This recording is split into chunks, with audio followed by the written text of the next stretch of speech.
आप सभी को दीपावली की अनेक अनेक शुभकामनाएं। ये त्यौहार आपके जीवन में शुभता लाए। और आज हम वर्कशीट नंबर 55 में कुछ ऐसे प्रश्न करने वाले हैं जो सभी बोर्ड एग्जाम के लिए इम्पॉर्टेंट हैं। 3 क्वेश्चन वर्कशीट में दिए गए हैं और 2 हमें प्रैक्टिस क्वेश्चंस दिए गए हैं। आपको समतल आकृतियों के संयोजन पर आधारित सभी प्रश्न दिए गए हैं। जैसे हम पहला देखते हैं, त्रिभुज ABC के शीर्ष A, B तथा C को केंद्र लेकर, ये एक त्रिभुज है। यहाँ पर तीनों जो इसके शीर्ष हैं उनको केंद्र लेकर हमने 3 चाप बनाई हैं। ये आपके 3 त्रिज्य खंड बने हैं। ठीक है, आपकी त्रिज्याएं इस प्रकार से ली गई हैं कि तीनों में 6 सेंटीमीटर की त्रिज्या लेकर एक चाप बनाई गई है। ठीक है, यहाँ से भी 6 सेंटीमीटर की त्रिज्या पे, और ये आप तो देख रहे हो पीले रंग का जो पोर्शन है त्रिज्य खंड का, सब में 6 सेंटीमीटर त्रिज्या ली गई है और ABC केंद्र से बनाए गए हैं 3 त्रिज्य खंड।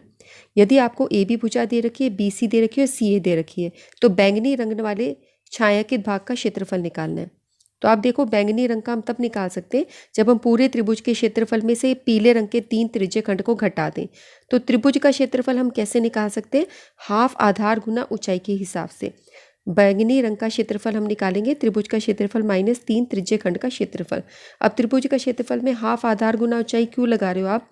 क्योंकि यहाँ पर आधार और ऊंचाई आपको पता है, क्योंकि आप ये देख रहे हो तीनों भुजाएं जो दे रखी हैं इसके अंदर पाइथागोरस थ्योरम लग सकती है। 20 का वर्ग जमा 48 का वर्ग देखोगे तो वो 52 के वर्ग के बराबर आएगा। 20 का वर्ग आएगा आपका 400 और 48 का वर्ग आएगा 2304। दोनों को जोड़ोगे तो इसका वर्ग यानी 2704 के बराबर आता है। तो पाइथागोरस प्रमेय के हिसाब से ये आपका समकोण हो गया। समकोण होने के हिसाब से ये हाइट हो गई और नीचे वाला बेस यानी आधार हो गया। तो हाफ आधार गुना ऊंचाई के हिसाब से हम त्रिभुज का क्षेत्रफल निकाल सकते हैं। आधार हो जाएगा 48 और ऊंचाई हो जाएगी 20। ठीक है, अब त्रिज्य खंड का क्षेत्रफल कैसे निकालेंगे? त्रिज्य खंड हमारे पास होता है θ/360 degree into pi r square, ये होता है। अब यहाँ पर आपको थीटा नहीं दे रखी। आर कितना है? आर तो आपको दे रखा है 6 सेंटीमीटर। ये दे रखा है ना कि त्रिज्या 6 सेंटीमीटर है।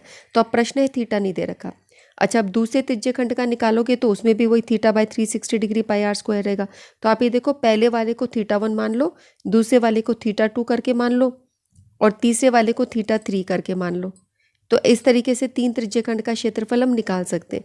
अब यहाँ पर सबके अंदर θ1, θ2, θ3 हमें नहीं पता, लेकिन पाई आर स्क्वायर बटा 360 सबके अंदर है और सबकी त्रिज्या 6 भी है। तो अब हम क्या कर सकते हैं? पाई आर स्क्वायर बटा 360 को कॉमन निकाल सकते हैं और अंदर θ1, θ2 और θ3 अंदर आ जाएंगे ब्रैकेट्स के अंदर।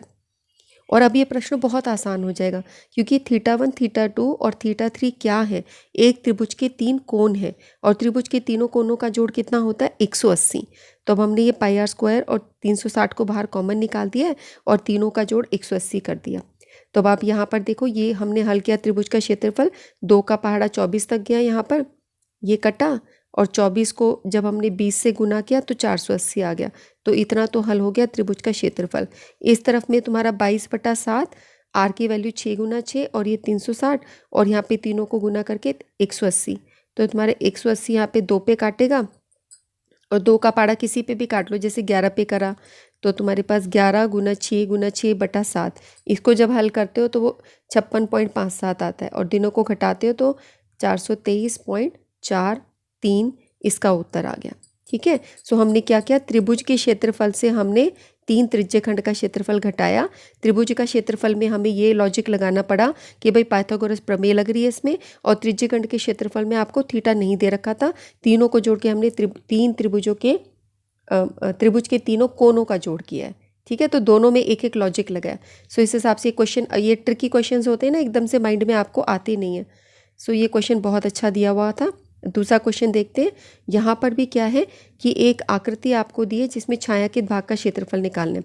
आप देख रहे हो सारे में ही छायांकित है ये तो, और ऊपर एक वृत्त नजर आ रहा है, नीचे एक त्रिभुज नजर आ रहा है। तो यहाँ पर लिखा है कि 12 सेंटीमीटर वाला एक समबाहु त्रिभुज है। तो समबाहु त्रिभुज का क्षेत्रफल हम निकालते हैं √3/4 a वर्ग से। a उसकी एक भुजा है, तो हम भुजा की जगह लिख सकते हैं 12 का वर्ग ऐसे। तो ये तो हम आराम से निकाल देंगे त्रिभुज का क्षेत्रफल। उसके बाद इसमें एक वृत्त भी दिया है। वृत्त की त्रिज्या हमको दे रखी है। वृत्त की त्रिज्या कितनी दी है? 6 सेंटीमीटर वाली त्रिज्या वाला वृत्त का चाप बनाए गए। तो आप देख रहे हो कि वृत्त का भी हम क्षेत्रफल आराम से निकाल सकते। पाई आर स्क्वायर के अंदर आर की वैल्यू 6 डालेंगे।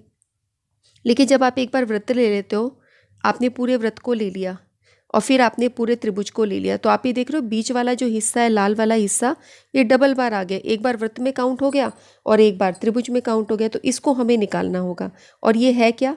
एक ये त्रिज्य खंड है। और त्रिज्य खंड का क्षेत्रफल कैसे निकालते हैं? Theta by 360 degree pi r square. और यहाँ पे थीटा क्या होगा? 60 डिग्री होगा। क्यों? क्योंकि ये समबाहु त्रिभुज है। समबाहु त्रिभुज के तीनों कोण 60 होते हैं, तो 60/360। त्रिभुज का क्षेत्रफल हमने लिखा, वृत्त का क्षेत्रफल माइनस त्रिज्य खंड का क्षेत्रफल। देखो, वृत्त के क्षेत्रफल से त्रिज्य खंड को हटा दिया और समबाहु त्रिभुज का क्षेत्रफल जोड़ दिया, तो तुम्हारा छायांकित भाग बनेगा। समझ गए ना? जैसे आपने क्या किया, पहले वृत्त का क्षेत्रफल ले लिया, इसमें आपने त्रिज्य खंड के क्षेत्रफल को घटा दिया, ये घट गया, तो आपके पास बस इतना रह गया, है ना, ये घट गया। और इसमें अब आपने जोड़ दिया समबाहु त्रिभुज का क्षेत्रफल, तो ये तुम्हारा समबाहु त्रिभुज का क्षेत्रफल हो गया। तो पूरा एक बार आ गया ना। यानी एक बार जो ये त्रिज्य खंड था, इसको हमें घटाना पड़ा है, एक बार इसको हटाना पड़ेगा। इसको सिर्फ एक जगह काउंटिंग लेनी है, ठीक है। अब समबाहु त्रिभुज में सारे कोण जो होते हैं वो 60 के होते हैं, तो ये आप त्रिज्य खंड में थीटा को 60 लोगे, ठीक है। तो इसीलिए हमने उसको 60/360 पाई आर का वर्ग लिया। त्रिभुज वृत्त का क्षेत्रफल पाई आर स्क्वायर हुआ है और ये तुम्हारा समबाहु त्रिभुज का है। अब पाई आर स्क्वायर को यहाँ कॉमन ले लिया है, तो यहाँ पे 1 माइनस 1/6, क्योंकि ये 60 का पहाड़ा तुम्हारा ऐसे कटा है, तो 1 माइनस 1/6 क्या होता है? 6 माइनस 1/6 है ना, 5/6 होता है ना। तो उस हिसाब से हमने 5/6 पाई आर का वर्ग, और अब हम इसके अंदर आर की वैल्यू हम कितनी डालते हैं? 6 डालते हैं, ठीक है। 6 दे रखिए, 5/6 पाई 22/7, आर की जगह 6 गुना 6/7, 3/4, यहाँ पे 12 रहेगा क्योंकि एक त्रिभुज की एक भुजा 12 दे रखी है। सो ये तुम्हारा 144 आ गया। यहाँ पे 4 का पहाड़ा काटा, 4 तिया और 6 पे 36 √3 और 360, 660/7। अब आपने देखा यहाँ पे √3 की वैल्यू नहीं डाली, बस ऐसे ही हल कर दिया। ये परिमेय संख्या है, ये अपरिमेय संख्या है, तो उनको हम जोड़ नहीं सकते, इसे हम ऐसे ही छोड़ देते हैं। अगर हमें √3 की वैल्यू दी होती तो हम यहाँ पे √3 की वैल्यू दे के गुना करते और हल करते इसको आगे। अच्छा, अब एक और बहुत इंटरेस्टिंग क्वेश्चन है। अच्छा, इस क्वेश्चन में बच्चे क्या गड़बड़ करते हैं, ये ध्यान नहीं रहता, बस त्रिभुज का क्षेत्रफल जमा वृत्त का क्षेत्रफल कर देते हैं। ये ध्यान नहीं रहता कि भाई ये त्रिज्य खंड जो है ये 2 बार काउंट हो गया, तो उसको घटाना भी पड़ेगा, ठीक है। यहाँ पर क्या क्वेश्चन है, एक आपको दौड़ने का पथ दिया गया है जिसके बाईं और दाएं सिरे पर अर्धवृत्ताकार है। देख लो, बाएं सिरे पे अर्धवृत्त बना है, दाएं सिरे पे अर्धवृत्त बना है। दोनों आंतरिक समानांतर रेखाखंड के बीच की दूरी 60 है। तो जो अंदर वाले जो है आंतरिक समानांतर पथ, यानी ये जो ट्रैक बना है अंदर वाला, इसमें दूरी 60 है। अब बाहर भी एक ट्रैक बना हुआ है आपका, ठीक है। और इसमें प्रत्येक रेखाखंड 106 मीटर लंबा है, यानी ये जो तुम्हें दिया है ये 106 मीटर लंबा दिया है, ठीक है। ऐसे करके यदि पथ 10 मीटर चौड़ा है, यानी बाहर ये चौड़ाई 10 मीटर है, ये 10 मीटर है, तो यानी कि 60 जमा 10 हो गया तुम्हारा बाहर वाला 80। बाहर का जो हो गया कुल वो 80 हो जाएगा, दोनों जगह 10 जोड़ के, ठीक है। सो अब तुम्हें क्या निकालना है, यदि पथ 10 मीटर चौड़ा है तो ज्ञात कीजिए पथ के आंतरिक किनारों के अनुदिश एक पूरा चक्कर लगाने में तय की गई दूरी। आंतरिक किनारे यानी अंदर वाले किनारे में अगर हम दौड़ेंगे तो कितनी दूरी निकालेंगे। अब आप देखो कि यहाँ पर ये अंदर वाला 106 दिया है, ये भी 106 दिया है, और ये जो है ये तुम कैसे निकालोगे, इस दूरी को हम कैसे निकाल सकते हैं? ये हमारा एक तरीके से अर्धवृत्त है, अर्धवृत्त का परिमाप, ठीक है। और यहाँ पर भी अर्धवृत्त है ये, तो ये एक तरफ निकाल के उसको 2 से हम गुना कर दें तो अर्धवृत्त का परिमाप हम कर सकते हैं। सो तुम जानते हो कि पूरे वृत्त का परिमाप होता है 2πr, पूरे वृत्त का परिमाप लेते हैं 2πr। अर्धवृत्त हो गया तो 2 से भाग करोगे, ठीक है। और 2 से हम गुना कर रहे हैं क्योंकि 2 जगह हैं ये, इसलिए हमने 2 से गुना किया, तो ये कट के तुम्हारे पास 2πr ही आ गया। तो देखा तुमने कि दूरी कैसे निकाली, 2l, l लंबाई दे रखी है तुम्हारी 206, 2 गुना 106 गुना करके आ गया 212, और ये 2 गुना 1/2 इंटू 2πr कट के 2πr। अब 2 पाई की वैल्यू 22/7 और आर की वैल्यू कितनी हुई, ये तुम्हें जो आंतरिक दूरी 60 दी थी पूरी व्यास है, उसका आधा हमें त्रिज्या लेना पड़ेगा, है ना। ये जो हमें दूरी दी है ये 60, ये हमें व्यास के बराबर दी है, तो हमें तो त्रिज्या चाहिए, तो 60 का आधा 30 आया। ठीक है। सो इसको हम पूरा हल कर देंगे और जोड़ देंगे, तो उस प्रकार से तुम्हें आंतरिक पथ की दूरी निकल आएगी। अगला प्रश्न है आपका कि आप ये निकालिए, दोनों के पथ का क्षेत्रफल निकालना है। आंतरिक दूरी तो आपने निकाल ली, अब पथ का क्षेत्रफल। पथ का क्षेत्रफल यानी ये ब्लू कलर की जो फिगर दिख रही है, ये जो पथ है ये तुम्हारा, इस पे दौड़ लगाते हैं, तो इसका क्षेत्रफल निकालना है। इसमें ऊपर एक आप आयत देख सकते हो, एक नीचे आयत है। दोनों आयत को या एक जगह आयत निकालो, 2 से गुना कर दो, या दोनों आयत अलग अलग निकाल के जोड़ दो, क्योंकि दोनों के अंदर ही 106 लंबाई है और पथ है चौड़ा इतना। तो एक आयत, एक तुम्हारा ऊपर बना है, एक नीचे बना है, इसी तरह 106 और 10। तो आयत का क्षेत्रफल कैसे निकालते हैं? लंबाई गुना चौड़ाई। 106 को 10 से गुना करना है, तो 10 को 106 से गुना किया, 10 को 106 से गुना किया, आयत इसका और इसका क्षेत्रफल दोनों जोड़ा, तो ठीक है। अब उसके बाद तुम्हारे पास है ये वाला, इसका क्षेत्रफल। अब इसमें तुम ये देख रहे हो कि ये जो है इसकी त्रिज्या तो 30 निकल जाती है, और बाहर वाले की त्रिज्या कितनी हो जाएगी? 80 का आधा, क्योंकि 80 हमने किया था ना, 80 का आधा 40, तो बाहर वाले की त्रिज्या हुई 40। तो अंदर वाले का क्षेत्रफल लोगे तुम पाई आर स्क्वायर ऐसे करके, और बाहर वाले का क्षेत्रफल बड़ा होगा तो उसको पाई आर स्क्वायर ऐसे ले सकते हो, ठीक है। और एक आर में 40 लोगे, एक आर में 30 लोगे आप। इस प्रकार से हम इस प्रश्न को करेंगे, ठीक है। और क्षेत्रफल क्या होता है वृत्त का? पाई आर स्क्वायर। तो अब हमारे पास 2 वृत्त हुए। देखो हमारा क्या रहेगा क्वेश्चन, देखो ये 10 गुना 106, ये तो आपने कर लिया। आयत का क्षेत्रफल आपने कर लिया, ये इतना आया, 10 गुना 106, 10 गुना 106। अब बाह्य अर्धवृत्त का क्षेत्रफल कैसे किया? 22/7 गुना 40 का वर्ग, ठीक है। ये तुम्हारा हमने क्या करा? पाई आर स्क्वायर, ठीक है। अब माइनस अर्धवृत्त का क्षेत्रफल 22/7 गुना 30 का वर्ग। अब आप देख रहे हो ये हमने निकाला है बाह्य माइनस ये, तो ये एक ही तरफ का निकला, इसको सारे को 2 से भी गुना करना पड़ेगा। जो भी उत्तर आएगा उसको 2 से भी गुना किया जाएगा। देखो कैसे, पाई आर स्क्वायर तुम्हारे क्षेत्रफल हुआ, इसका एक तो पहले आधा करा क्योंकि ये अर्धवृत्त है, ठीक है। उसके बाद इसको 2 से गुना करा क्योंकि 2 जगह हैं, तो ये तुम्हारा ऐसे कट के सिर्फ पाई आर स्क्वायर आ गया, इस तरीके से आया। ये आपको लॉजिक पता होना चाहिए कि पूरे वृत्त का क्षेत्रफल पाई आर स्क्वायर था, उसको हमने आधा किया क्योंकि अर्धवृत्त का हो रहा है, और हम उसमें घटा भी रहे हैं क्योंकि हम इसको क्या कर रहे हैं, एक बार मैं फिर से बताती हूँ। देखो एक तरफ का निकाल के बताती हूँ। देखो तुम्हारे पास हुआ हाफ पाई बड़ा वाला r square minus pi r square, ये हुआ, और आधा दोनों में आ रहा है, और पाई भी बाहर निकाल दो, ये आ गया r square minus r square. ये तुम्हारा क्या हुआ? इस तरफ का क्षेत्रफल निकला, ठीक है। अब मुझे ये भी लेना है अगर, तो मैं इसको 2 से गुना कर दूंगी, तो ये तुम्हारा कट गया, क्या आया? Pi r square minus r square, ठीक है। बड़ा वाली त्रिज्या जो 40 है और ये 30 है, तो वही करा है 22/7, 40 का वर्ग। ये 22/7 को बाद में कॉमन ले लिया है, ठीक है। जैसे मैंने ये ले लिया, पहले अंदर ही रखा है फिर बाहर कॉमन ले लिया, 40 का वर्ग माइनस 30 का वर्ग, और 40 का वर्ग माइनस 30 का वर्ग हल करते हो तो ए स्क्वायर माइनस बी स्क्वायर होता है एक तरीके से ये फॉर्मूला। तो 40 माइनस 30 हो जाएगा एक बार, और एक बार हो जाएगा 40 प्लस 30। 40 माइनस 30 हुआ 10, और 40 प्लस 30 हुआ 70, तो 10 गुना 70 करके 700 आया, ठीक है। ये समझ आया? या तुम जैसा भी तुम्हारा माइंड चले तुम उसी हिसाब से कर सकते हो। ए स्क्वायर माइनस बी स्क्वायर करना चाहो, या 40 का वर्ग और 30 का वर्ग निकालना भी बहुत आसान है, 1600 में से 900 निकाल देना है, तो जैसे भी आपका माइंड चले, ठीक है। तो उस तरीके से तुमने उसको निकाला और उसको जोड़ दिया। तो हमने ये तो निकाला एक आयत का, ये दूसरे आयत का, और ये तुम्हारे निकला अर्धवृत्त के दोनों तरफ का क्षेत्रफल, और इनको जोड़ के 4320 वर्ग मीटर आपका आंसर आ गया। अब हमारे पास कुछ प्रश्न हैं जो हमें खुद करने हैं। यहाँ आकृति में ABC त्रिज्या 14 सेंटीमीटर वाले वृत्त का चतुर्थांश है। 14 सेंटीमीटर त्रिज्या इसका चतुर्थांश है, तो ये 90 हो गया। चतुर्थांश होने का मतलब है ये 90 है, यानी पूरे वृत्त का चौथाई हिस्सा, ऐसे करके है, ठीक है।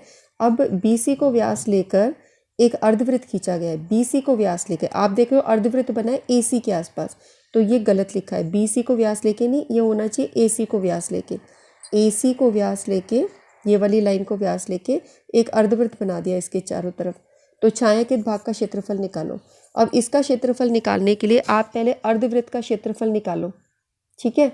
उसमें तुम क्या करो, इसको अर्धवृत्त के क्षेत्रफल के निकाल के आप देख रहे हो, ये वाला हिस्सा हमारा फालतू आ गया। फिर तुम त्रिज्य खंड का क्षेत्रफल तुम्हें हटाना है, तुम ऐसा करो उसमें त्रिभुज का क्षेत्रफल जोड़ो। देखो हम क्या करेंगे, इस क्वेश्चन का छायांकित भाग कैसे निकालें।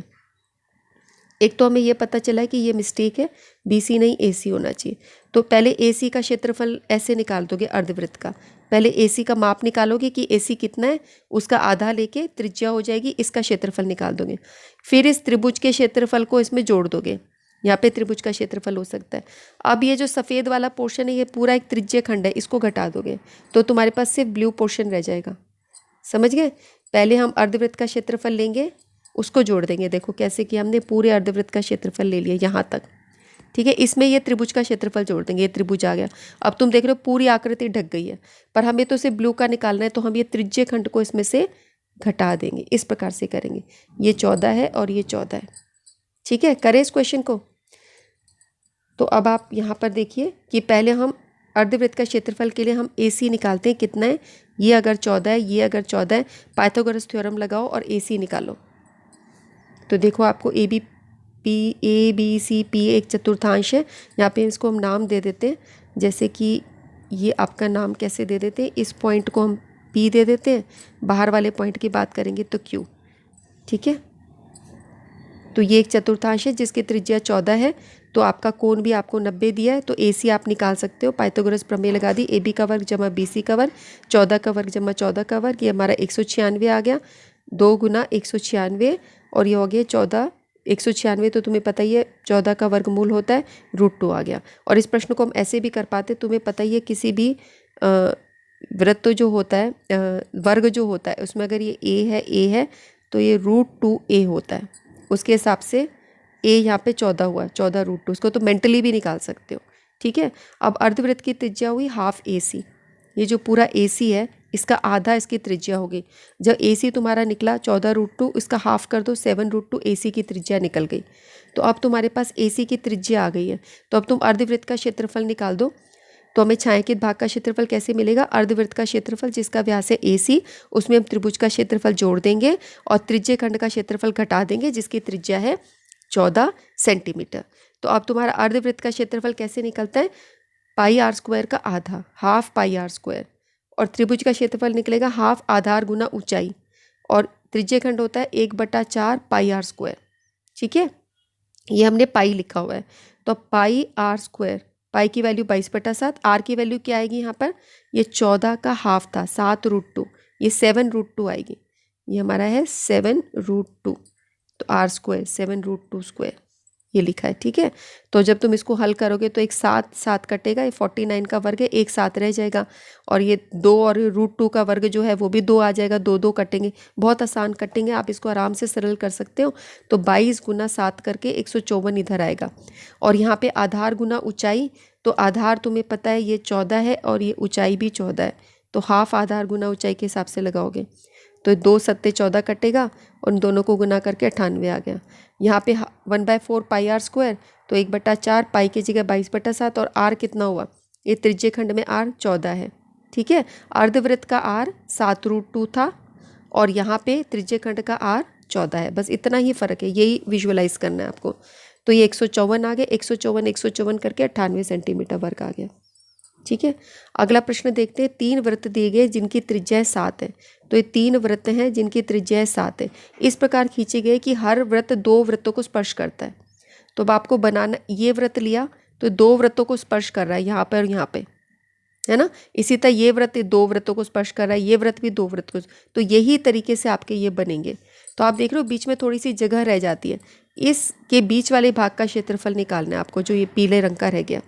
तो आप देखो त्रिभुज के क्षेत्रफल में से अगर हम ये 3 त्रिज्य खंड जो बने हैं इनको घटा देंगे, एक ये त्रिज्य खंड है जिसका केंद्र है Q, एक त्रिज्य खंड है जिसका केंद्र है P, और एक त्रिज्य खंड है R, इसको घटा देंगे तो हमारे पास ये बीच वाला हिस्सा आ जाएगा। और त्रिभुज का क्षेत्रफल हम कैसे निकालेंगे, त्रिभुज में यहाँ पे अगर 7 है और ये 7 है, ये त्रिज्याएँ दोनों वृत्त की मिलके, तो त्रिभुज की एक भुजा बन गई 14 सेंटीमीटर, ये 14, ये 14, ये 14, तो ये सारी साइड बराबर है, तो समबाहु त्रिभुज हो गया। तो समबाहु त्रिभुज का क्षेत्रफल हम कैसे निकालते हैं, √3/4 A का वर्ग, और A यहाँ पे कितना हो जाएगा 14, ठीक है, तो उससे आराम से त्रिभुज का क्षेत्रफल निकल जाएगा। और त्रिज्य खंड के क्षेत्रफल में होता है θ/360 डिग्री। थीटा क्या होगा, समबाहु त्रिभुज में थीटा होता है 60 और आर उसमें लोगे 7।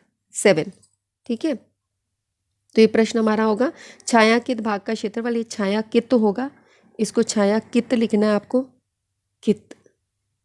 छायांकित भाग का क्षेत्रफल आपका रहेगा त्रिभुज PQR का क्षेत्रफल जिसकी भुजा 14 है, और उसमें से घटा देंगे 3 त्रिज्यखंड का क्षेत्रफल जिसका R त्रिज्या आपकी 7 रहेगी और थीटा आपका 60 रहेगा। आपको पता है कि समबाहु त्रिभुज में 60 होता है, तो √3/4 A का वर्ग, A की जगह 14 डालना है। ये ध्यान रखना है कि वो 7 + 7 करके 14 हुई है। थीटा तुम्हारा 60 हुआ है क्योंकि समबाहु त्रिभुज है, और यहाँ पे R रहेगी तुम्हारी 7, और इसको बस अब हल कर दो। इसका वर्ग आ गया 196, और यहाँ पे 4 के पहाड़े से काटा तो ये 49, और यहाँ पे 60/360 1/6 हो गया। 22/7, 7 से 7 कट गया, 22 × 7 ये 6, ये 3 दूनी 6 कटेगा, और 2 का पहाड़ा 11 पे कटेगा। आप इसको ऐसे काट सकते हो, यूँ 11। तो तुम्हारे पास क्या बचा, 11 × 7 ये 77 हो गया, और यहाँ पे 49 √3, या तो यहीं पे छोड़ दो या √3 की वैल्यू डाल दो। अगर √3 की वैल्यू डालोगे तो 1.732 से इसको गुना करोगे, ये नंबर आ जाएगा। इसमें से 77 घटाओगे 7.86 तुम्हारे पास ये उत्तर आ जाएगा। 7.86 तुम्हारा सेंटीमीटर वर्ग। ठीक है, सो इस प्रकार तुम्हारा ये क्वेश्चन सारा हो गया। सो 3 क्वेश्चन जो उदाहरण में दिए थे और 2 क्वेश्चन जो हमने प्रैक्टिस क्वेश्चन करे, ये तुम्हारे तीनों ही 5 क्वेश्चन इंपॉर्टेंट है। ठीक है, तो इस काम को करके अब अपने त्यौहार का आनंद लो बच्चों, अपना ध्यान रखना, अपनी सेहत का भी। तो आज की वर्कशीट हम यहीं फिनिश करते हैं। सबको, पूरे परिवार को मेरी तरफ से दीपावली की अनेक अनेक शुभकामनाएं कहना। ओके बच्चों, नमस्कार।